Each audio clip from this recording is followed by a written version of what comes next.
ইংল্যান্ডের সরকার ধূমপানের উপর কড়াকড়ি আরোপ করতে যাচ্ছে। This is to remind everyone that over 80,000 people lose their lives every year because of smoking.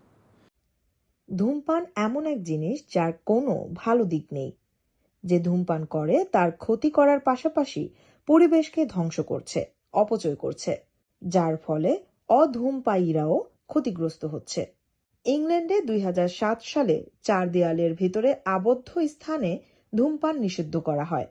এখনো ব্রিটেনের ৬৪ লাখ মানুষ ধূমপান করেন। প্রতি বছর ৭৫,০০০ মানুষ মারা যান ধূমপানের কারণে।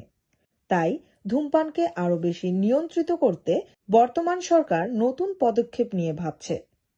খোলা জায়গায় স্থাপিত রেস্টুরেন্টে ধূমপান নিষিদ্ধ হতে পারে।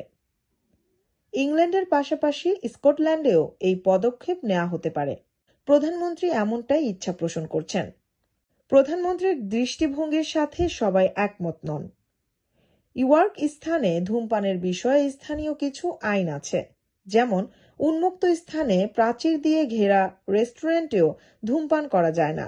স্বাস্থ্য কর্তৃপক্ষ বলছে পরোক্ষ ধূমপানের নিরাপদ মাত্রা বলতে কিছু নেই।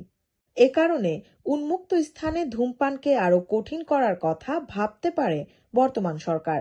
আগে রিসি সরকারও ধূমপান নিয়ে কড়াকড়ি করার প্রস্তাবনা দিয়েছিল, যার মধ্যে স্কুলের বাচ্চাদের ধূমপান জাতীয় পণ্য কেনায় কড়াকড়ি আরোপ করা হয়।